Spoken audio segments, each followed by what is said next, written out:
Udumalaipettai bus ஸ்டாண்ட்லேருந்து தெற்க 13 kilometre தூரத்தில் தார் ரோடு ஃபேஸிங்லேயே வந்து ஒரு லேண்ட் ஒன்று பார்க்க போகிறேங்க. 1 ஏக்கர் 38 சென்ட்டுக்கு மொத்தம் வந்து இந்த லேண்டு வந்து தென்மடல் சேஃபில் வந்து அமைஞ்சிருக்குதுங்க. ஸோ இது வந்துட்டு வந்து நம்ம பவுண்ட்ரி இந்த பொலியோட முடிஞ்சுது. தெற்க வடக்கு ஒரு பிட் இருக்குது, அதே மாதிரி கன்னிமொழியில் ஒரு பிட் இழுத்த மாதிரி இருக்கும். இது வந்து மேக்கால் இருக்கிறது அவங்களோட. இது வந்து அவங்க வந்து என்ன பண்ணுவாங்கன்னா அந்த தார் ரோட்லேருந்து அப்படியே தடம் போட்டு போய்க்குவாங்க. ஸோ இந்த காட்டை நீங்கள் வாங்கினீங்க அப்படின்னா இந்த மாதிரி நீங்கள் தென்னங்கன்று போட்டுவிட்டிங்கன்னா ஒரு தோப்பே ஆயிரும். ஸோ இந்த பூமி இருக்கிற அகலத்துக்கு வந்து ஒரு 3 தென்னை மரம் வரைக்கும் வந்து வைக்கலாமுங்க. பக்கத்தில் வந்து பாருங்கள் வாழை போட்டிருக்காங்க. ஒரு ஏரியாவில் வந்து தண்ணி சௌகரியம் இல்லாமல் இந்த வேலை செய்ய முடியாது, அதை வந்து நீங்கள் ஒத்து தான் ஆகணும்.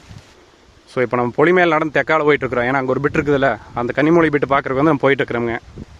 இதுதாங்க அந்த கன்னிமூலை பிட்டு. இந்த இடத்துல நம்ம என்ன பண்ணிக்கலாம்னா ஒரு ஃபார்ம் ஹவுஸ் கட்டிட்டு முன்னாடி வேறு ஏதாவது பண்ணுற மாதிரிலாம் பண்ணிக்கலாம். கார்டனிங் மாதிரி பண்ணுறதுக்கு ஒரு சூப்பரான ஒரு லேண்ட் இதுங்க.